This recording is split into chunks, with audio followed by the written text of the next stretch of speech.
Donc bonjour mes frères et sœurs, et nous allons continuer notre épître de Jean. Et je suis convaincu personnellement que ce livre que nous étudions est très pertinent pour le monde dans lequel nous vivons. Je crois que dans le monde évangélique présentement, on est en train tout doucement de s'éloigner de la vérité qu'il y a en Jésus-Christ.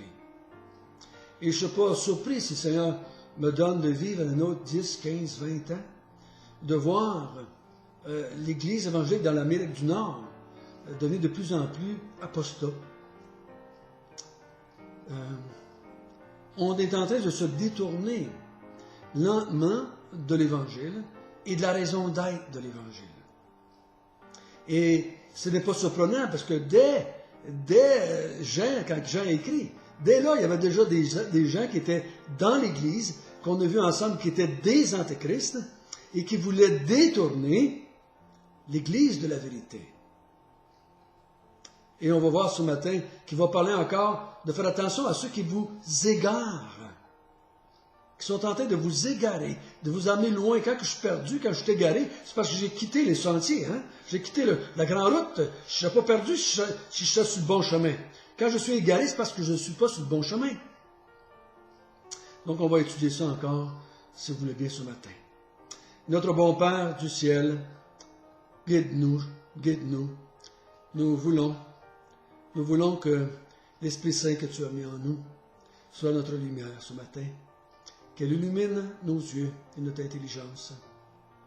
Nous voulons bien comprendre. C'est notre désir profond, de bien comprendre ta parole.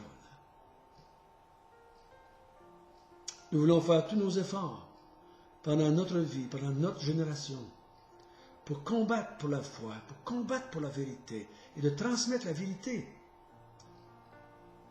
à ceux qui vont nous suivre. Ça sera facile, juste de leur donner des Bibles et de dire arrangez-vous. Ou c'est arrangé, arrangez-vous. Mais c'est pas ça que tu veux qu'on fasse. Comme tu as dit par Paul à Timothée, transmets à des hommes la vérité que je t'ai donnée, afin que ces hommes le transmettent à d'autres hommes. Il faut se transmettre de génération en génération, non pas juste des Bibles, mais la compréhension aussi de la Bible. Au nom de Jésus, Amen. Donc, je résume en quelques phrases. On a vu ensemble que nous étions en communion avec Dieu, en communion avec le Fils et en communion aussi avec les frères. On a vu que nous marchons dans la lumière. On a vu aussi que nous marchons comme Jésus a marché, en aimant les frères. On a vu aussi que nous n'aimons pas le monde, mais nous aimons Dieu. Nous ne sommes pas comme les antéchrists qui aiment plus le monde et qui finalement quittent Jésus-Christ. Et nous allons voir ce matin, nous sommes de ceux qui demeurons en Dieu et en Jésus. Lisons à partir du chapitre 2, verset 20.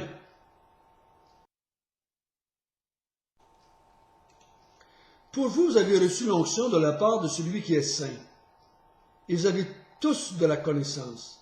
Je vous écris non que vous ne connaissez pas la vérité, mais parce que vous la connaissez, et parce qu'aucun mensonge ne vient de la vérité.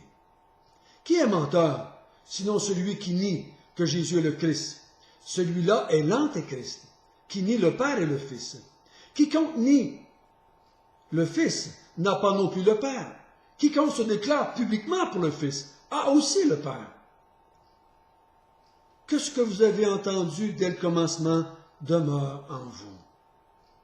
Si ce que vous avez entendu dès le commencement demeure en vous, vous demeurez aussi dans le Père et dans le Fils.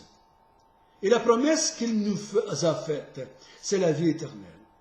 Je vous ai écrit ces choses au sujet de ceux qui vous égarent.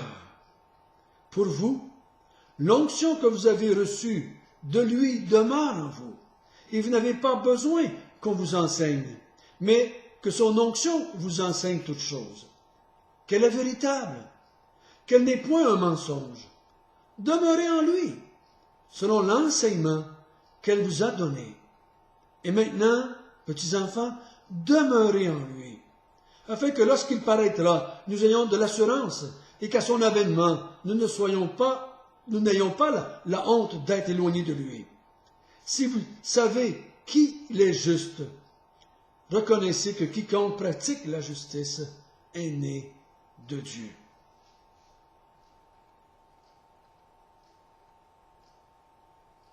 Donc ici, il parle de l'onction. Il dit, vous avez une onction. Mais il commence au verset 20, pour vous, en comparaison avec les antéchrists qui avaient parlé des versets avant.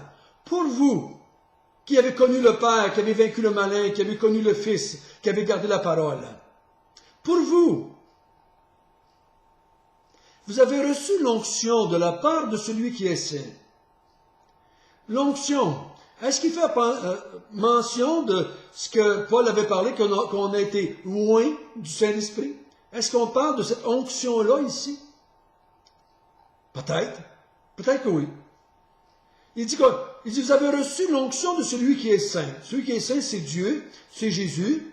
Et vous avez tous de la connaissance. Donc, il dit, la connaissance vient de l'onction. Et l'apôtre Paul nous dit qu'on ne peut pas connaître rien sans avoir l'onction, sans avoir l'Esprit Saint. Donc, il dit, vous avez reçu l'onction, et ça vous a amené à avoir de la connaissance. Il dit, si je vous écris, c'est parce que vous avez de la connaissance. Vous connaissez la vérité. Et qu'aucun mensonge ne vient de la vérité. C'est pour ça que je vous écris. Je ne vous écrirai pas si vous étiez des menteurs. Mais je vous écris parce que vous avez eu l'onction de Dieu. Et cette onction-là vous a amené à connaître la vérité par rapport à Dieu, par rapport à vous-même, par rapport à Jésus.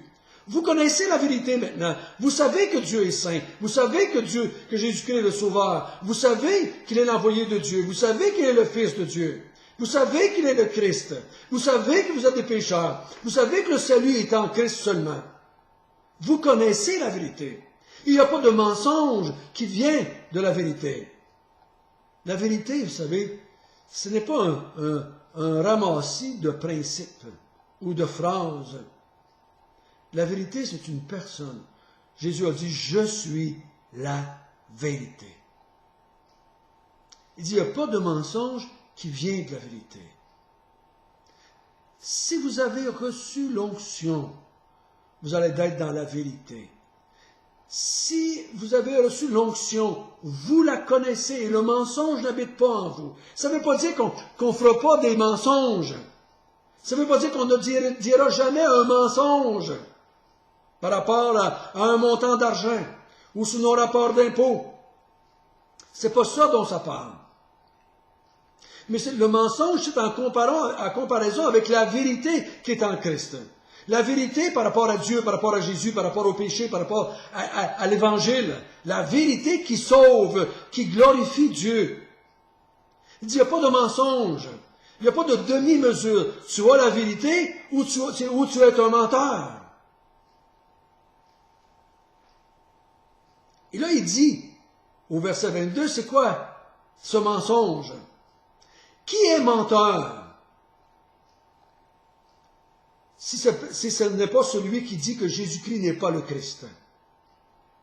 Il n'est pas l'envoyé de Dieu. Il n'est pas le oint de Dieu. Il n'est pas le Christ ou le Messie. Et celui qui dit ça, c'est l'Antéchrist. C'est cet Antéchrist qui va quitter l'Église qu'on a vu un peu plus haut. C'est cet Antéchrist qui n'est pas des nôtres. Et c'est celui qui nie le Christ. C'est celui-là le menteur. Donc il dit, si vous avez reçu l'onction, vous connaissez la vérité et vous ne direz jamais que Jésus n'est pas le Christ. Parce que si tu nies le Christ, tu nies aussi le Père qui a envoyé. Celui qui n'a pas le Fils, au verset 23, n'a pas connu le Père non plus. Mais quiconque se déclare pour le Fils, tel que le Fils s'est présenté, étant le Fils de Dieu, étant le Messie, étant l'incarné, étant celui qui vient du Père, étant un avec le Père. Il dit, celui qui se déclare publiquement pour le Fils a aussi le Père.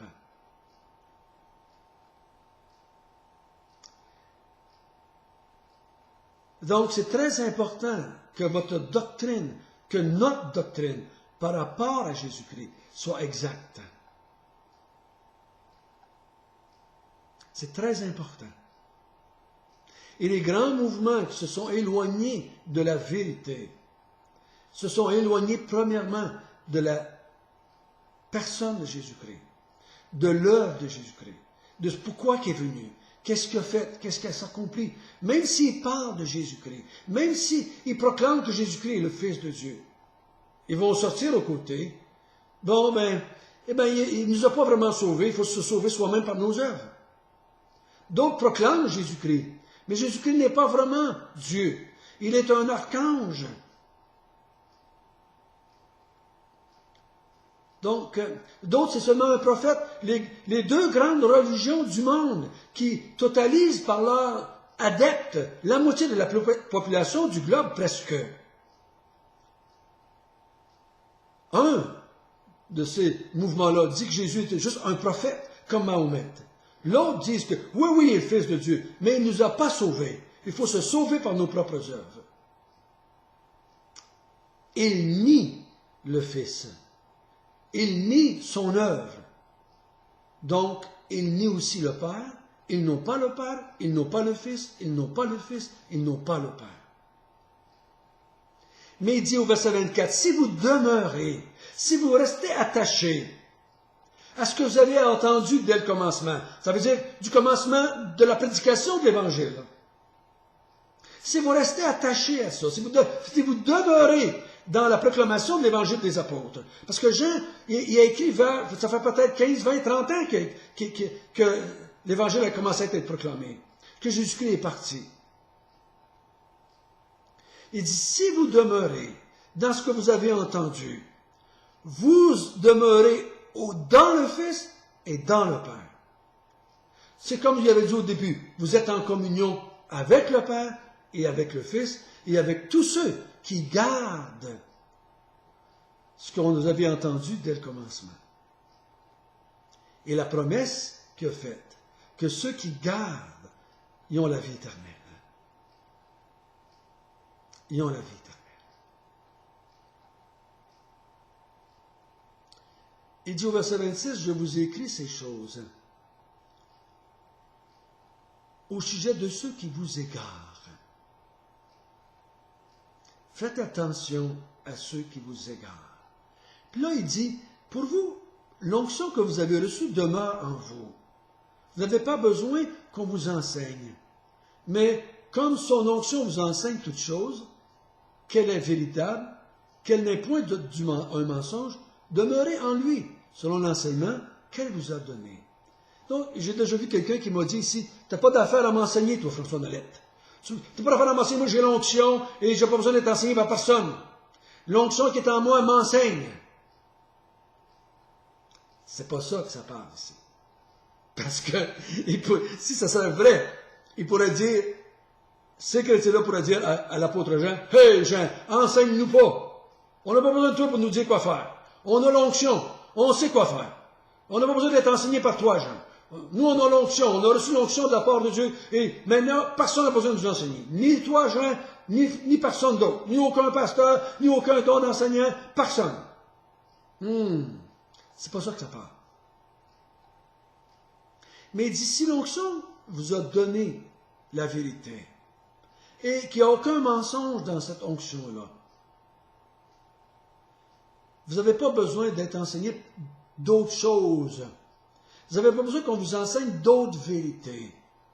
Vous n'avez pas besoin qu'on vienne vous ajouter des nouvelles vérités par rapport à Dieu, par rapport à Jésus, par rapport à l'Évangile. Acceptez pas que personne ne vienne vous égarer loin de ce que vous avez déjà reçu. Ici, il ne parle pas de s'instruire ou d'écouter des gens qui vont nous aider à comprendre ce que nous avons reçu dès le commencement. Mais il dit, n'acceptez pas quelqu'un qui vient vous enseigner pour changer ce que vous avez reçu dès le commencement. C'est ce que Paul voulait dire. Si quelqu'un vient vous annoncer un autre évangile, qu'il soit anathème, il dit, même si un ange viendrait vous enseigner un autre évangile, qu'il soit anathème. Donc, ce qu'il est en train de vous dire ici, vous avez reçu la vérité par l'onction. Et l'onction vous a dit juste la vérité. Donc, il dit, n'acceptez pas quelqu'un d'autre qui viendrait vous égarer loin de ce que vous avez entendu dès le commencement. Au verset 28, il dit, demeurez attachés. Parce que si vous ne demeurez pas attachés à ce que vous avez entendu dès le commencement, lorsqu'il va paraître, vous allez avoir honte. Mais si vous restez attachés, vous allez avoir de l'assurance. Ici, il ne parle pas le chrétien qui n'a pas été gentil avec son épouse, le chrétien qui n'a pas assez évangélisé, le chrétien qui n'a pas lu assez sa Bible, le chrétien qui n'a pas assez témoigné. Ben, il va avoir honte. Ben non, c'est pas ça que ça parle. La comparaison, c'est l'assurance quand Jésus-Christ va arriver qu'on va être accepté de lui. Parce que nous avons gardé ce qui nous avait été annoncé dès le commencement par l'onction que nous avons reçue. Mais si j'ai abandonné la vérité, si je me suis laissé égarer par un antéchrist, je vais avoir honte. Donc je vais être rejeté. Je vais être poussé loin de Dieu. Je ne serai pas avec Dieu, parce que je ne suis pas en communion avec Dieu, parce que j'ai nié le Fils, donc je n'ai pas le Père. Donc, frères et sœurs, il est important pour nous de bien comprendre les vérités au sujet de Jésus et de Dieu et ce qu'il est venu faire sur la terre. Qu'est-ce qu'il est venu accomplir?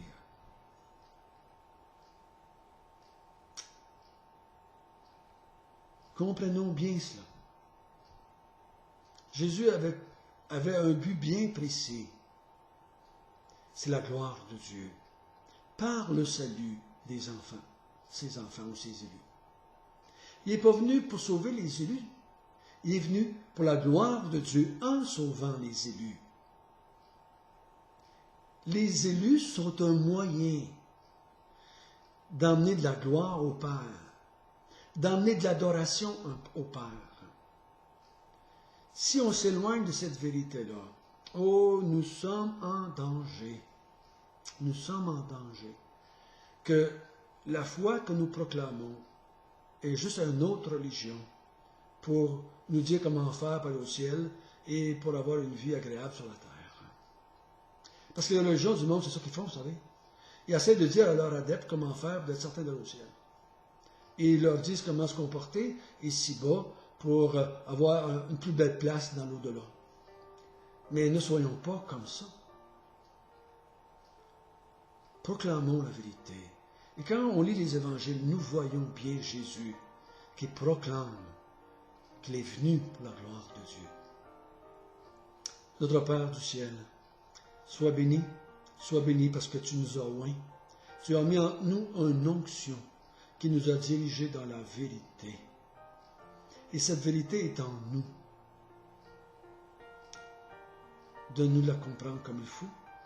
Donne-nous de toujours avoir une plus grande connaissance de cette vérité-là que tu nous as donnée. Et donne-nous la grâce de jamais nous en détourner. Ô Seigneur, si nous n'avions pas la certitude que tu es avec nous, pour nous aider à persévérer jusqu'à la fin, on serait découragé. On serait dans la peur de faire comme un paquet de monde qui ont abandonné. Mais tu promets ici que si je garde le Fils, je garde le Père, ta promesse, c'est la vie éternelle. En son nom, nous te prions.